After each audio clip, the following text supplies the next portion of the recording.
അതിനിടയിൽ അത്യന്തം നിർഭാഗ്യകരമായിട്ടുള്ള കാര്യം മരണസംഖ്യ ഓരോ മിനിറ്റിലും ഉയർന്നുകൊണ്ടിരിക്കുന്നു എന്നുള്ള ദുഃഖകരമായിട്ടുള്ള കാര്യം. 73 ആയിരിക്കുന്നു മരണസംഖ്യ എന്നുള്ള കാര്യമാണ് വന്നുകൊണ്ടിരിക്കുന്നത്. അതിലും എത്രയോ മടങ്ങ് ജനങ്ങൾ മുണ്ടക്കൈ ഭാഗത്ത് കുടുങ്ങിക്കിടക്കുന്നതായിട്ടുണ്ട്. ഷബീറിലേക്ക് വീണ്ടും ഷബീറിലേക്ക് എത്താം. ഇപ്പോൾ അപകടമുണ്ടായ സ്ഥലത്ത് നിന്നുള്ള തത്സമയ ദൃശ്യങ്ങൾ കണ്ടുകൊണ്ടിരിക്കുന്നു. അതായത് ഒരു 24 മണിക്കൂർ മുൻപ് എന്തായിരുന്നു ഈ പ്രദേശം എന്നുള്ളത് ഒരു വലിയ ചോദ്യം. നെഞ്ച് പൊട്ടുന്ന കാഴ്ച. ഉണ്ടായിരുന്ന സ്ഥലം, റോഡ്, ഒരു പ്രദേശം തന്നെ പരിപൂർണമായിട്ട് ഒലിച്ചുപോയ സ്ഥിതി. നേരത്തെ ഷബീർ തന്നെ പറയുന്നു, മുണ്ടക്കൈയിലൊക്കെ മരങ്ങൾക്കിടയിൽ വരെ കയ്യും കാലും അറ്റ് ആൾക്കാർ കുടുങ്ങിക്കിടക്കുന്നു. ജീവനോടുകൂടിയാണോ അല്ലയോ എന്ന് തിരിച്ചറിയാൻ കഴിയാത്ത അവസ്ഥ. ഗുരുതരമായി പരിക്കേറ്റവരെ എങ്ങനെ പുറത്തേക്ക് എത്തിക്കും? അങ്ങനെ പുറത്തേക്ക് എത്തിക്കാൻ മണിക്കൂറുകൾ വൈകുമ്പോൾ ഇതാരുടെയും കുറ്റമല്ല. കാരണം ആ രീതിയിൽ ഉണർന്ന് പ്രവർത്തിക്കുന്നുണ്ട് അധികൃതർ. എല്ലാ തരത്തിലുള്ള സജ്ജീകരണങ്ങളിലേക്കും കടക്കുന്നു. പക്ഷെ ഒരല്പം മുൻപ് ഇതാ കോഴിക്കോട് നിന്ന് വന്ന മിലിറ്ററി റെജിമെന്റ് എത്തി പുഴ കടക്കാൻ ശ്രമിച്ചു. പുഴ കടക്കാൻ അവർക്ക് കഴിഞ്ഞില്ല. അങ്ങനെ കടക്കാൻ കഴിയാത്ത ഒരു സാഹചര്യം നിൽക്കുമ്പോൾ ഷബീറിലേക്ക് വീണ്ടും. ഷബീർ, നമ്മൾ നേരത്തെ പറഞ്ഞതുപോലെ തന്നെ മുണ്ടക്കൈയിലുള്ളവരെ എങ്ങനെ പുറത്തെത്തിക്കുമെന്നുള്ളൊരു വിഷയം. ഈ 2 വാർഡൊക്കെയായിട്ട് ഒരു 3000-നടുത്തൊരു ജനസംഖ്യ ഉള്ള ഒരു സ്ഥലം, അത് അത്രയും പേര് അവിടെ ഉണ്ടായിരുന്നു ഇന്നലെ എന്ന് നമ്മൾ കൂട്ടണ്ട.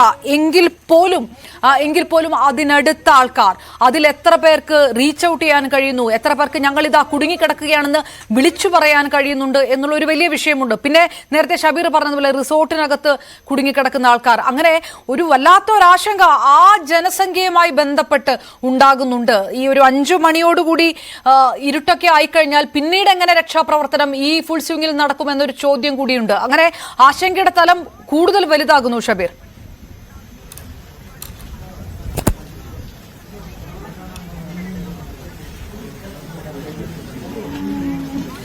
കേൾക്കുന്നുണ്ടോ? അതെ, അപർണ സൂചിപ്പിച്ചതുപോലെ തന്നെ സമയം വൈകുകയാണ്. ഈ ഉച്ചവരെ ഉണ്ടായിരുന്ന ഒരു കാലാവസ്ഥയല്ല. വീണ്ടും മഴ കൂടുന്നു, മലവെള്ളപ്പാച്ചിൽ കൂടുന്നു. അതിനിടയ്ക്ക് കേൾക്കാം.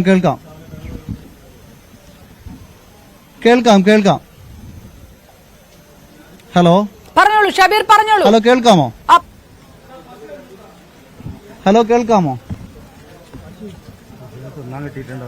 കേൾക്കാമോ? കേൾക്കാമെങ്കിൽ അപർണ സൂചിപ്പിച്ചതുപോലെ തന്നെ ആളുകൾ കുടുങ്ങിക്കിടക്കുന്നതിന്റെയൊക്കെ വ്യാപ്തി വളരെ വലുതാണ്. അതുപോലെ തന്നെ അപർണ പറഞ്ഞതുപോലെ തന്നെ സമയം വൈകിക്കൊണ്ടിരിക്കുന്നു. ഇനി രാത്രിയാവുന്നതോടുകൂടി രക്ഷാപ്രവർത്തനം എത്രത്തോളം ദുഷ്കരമാവുമെന്ന കാര്യത്തിൽ നമുക്കൊരു തർക്കവുമില്ല. കാരണം ഇപ്പോൾ സമയം 2:30 ആയിരിക്കുന്നു.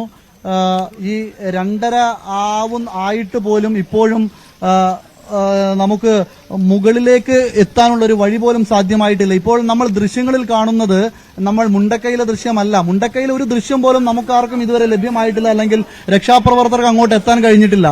ഇപ്പോൾ നമ്മൾ ഈ പശുക്കളെയൊക്കെ കാണുന്നുണ്ട്, ഭക്ഷണം കിട്ടാതെ അലയുന്ന പശുക്കൾ.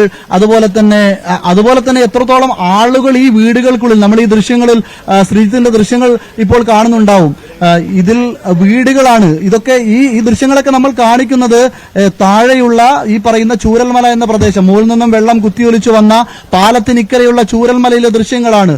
ഇവിടുത്തെ ദൃശ്യങ്ങൾ ഇത്രത്തോളമാണെങ്കിൽ മുണ്ടക്കൈയിലെ ദൃശ്യങ്ങൾ, അല്ലെങ്കിൽ മുണ്ടക്കൈയിലെ അവസ്ഥ എത്രത്തോളം ഭീകരമാണെന്ന് നമുക്ക് ഊഹിക്കാനാവുന്നേ ഉള്ളൂ. അങ്ങോട്ടേക്ക് ആർക്കും എത്താൻ പോലും കഴിഞ്ഞിട്ടില്ല.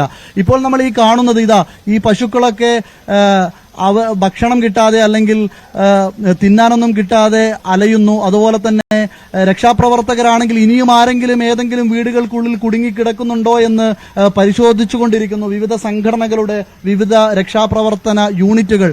നമുക്കൊരിക്കലും അവരെയൊക്കെ അഭിനന്ദിക്കാതിരിക്കാനാവില്ല. ഷബീർ ചൂരൽമലയിൽ നിന്നുള്ള ദൃശ്യങ്ങളാണ് കാണിച്ചുകൊണ്ടിരിക്കുന്നത്. ഷബീർ, ഇതിൽ നെഞ്ച് പൊട്ടിപ്പോകുന്നു. ഷബീർ, നിങ്ങളത് പറയുമ്പോൾ മുണ്ടക്കൈയിൽ നിന്നുള്ള ഒരു ദൃശ്യം പോലും ഇതുവരെ പുറത്തു വന്നിട്ടില്ല. എന്താണ് 3000-ഓളം പേർ താമസിച്ചിരുന്ന മുണ്ടക്കൈയിൽ എന്താണ് സംഭവിച്ചുകൊണ്ടിരിക്കുന്നത്? ചൂരൽമല ഇത്രയും വലിയൊരു ദുരന്തത്തെ മുന്നോട്ട് വയ്ക്കുന്നു. ഓരോ മിനിറ്റ് കൂടുന്തോറും മരണസംഖ്യ കൂടിക്കൊണ്ടേയിരിക്കുന്ന ഒരു സാഹചര്യം. അപ്പോൾ മുണ്ടക്കൈയിൽ എന്താണ് സംഭവിക്കുന്നത്? എങ്ങനെയാണ് അവിടെ നടക്കുന്നത് അറിയുക? ആൾക്കാരുടെ സ്ഥിതി ഏത് തരത്തിലാണ് എന്ന് എങ്ങനെയാണ് അറിയുക എന്നുള്ളൊരു വലിയ വിഷയമുണ്ട്. ഈ നേരത്തെ ഷബീർ ഈ റോപ്പ് വഴി കടക്കാൻ ശ്രമിച്ചിരുന്നു. ക്യാമ്പുകളിലേക്കൊക്കെ റോപ്പ് വഴി കടക്കാനുള്ള ഒരു ശ്രമമൊക്കെ നേരത്തെ സൈന്യത്തിന്റെ ഭാഗത്തുനിന്ന് അങ്ങനെ ചില ചർച്ചകളൊക്കെ ഉണ്ടായിരുന്നു. അതുപോലും നടക്കുന്നില്ല. അതിനുപോലും പ്രതിസന്ധി ഉണ്ടെന്നാണോ പറയുന്നത്?